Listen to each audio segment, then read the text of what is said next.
میں امام مسجد ہوں، اکثر اوقات میں اندھیرا سا چھا جاتا ہے اور آیت بھول جاتا ہوں، تو اپنے سر پہ ہاتھ رکھ کے یا قوی یا قوی یا قوی، اللہ کا نام ہے، یہ پڑھ کے اللہ سے دعا کیا کریں۔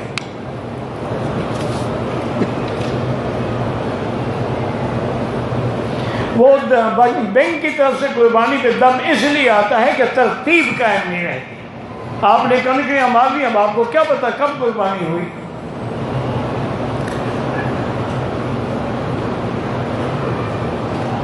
اگر گاڑیوں کا آنا جانا بند ہو جاتا ہے، عزیزیہ میں نماز انشاءاللہ 1 لاکھ تو ملے گا، ہر حال میں ملے گا۔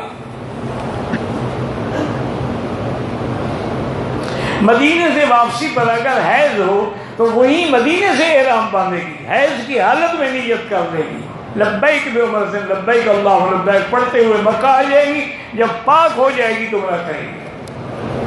حیض کی حالت میں نیت کرنا احرام کا بالکل جائز ہے۔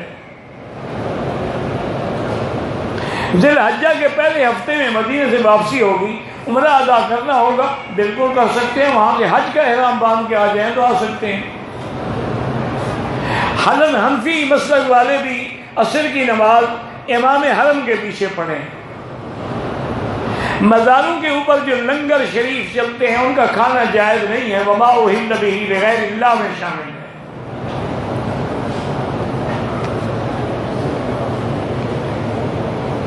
میرا بھائی یہ ہر بات کے ویسے علماء نے تو آیات لکھی ہیں، سب سے بڑی آیت شفا جو ہے وہ سورۃ فاتحہ ہے۔ جس بیماری کے لیے بھی پڑھو گے انشاءاللہ نیت کر کے اللہ پاک اس سے شفا دیں گے، لیکن نیت بھی تو ٹھیک ہونا۔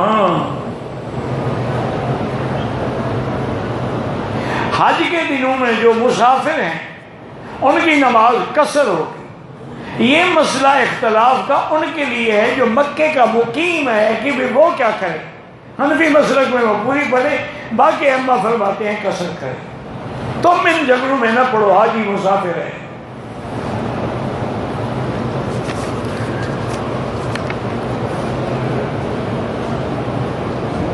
ایک عورت نے طواف کے دوران کعبہ شریف کی چادر کو ہاتھ لگایا، اس پر خوشبو تھی، کوئی دم نہیں پڑتی، لیکن اگر ہاتھ کو خوشبو لگی ہے تو پھر صدقہ کر دیں۔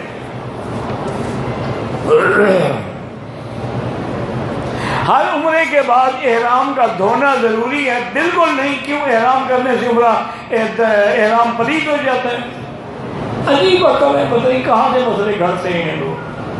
100 عمرہ کر لو، جب تک پاک ہے پاک ہے۔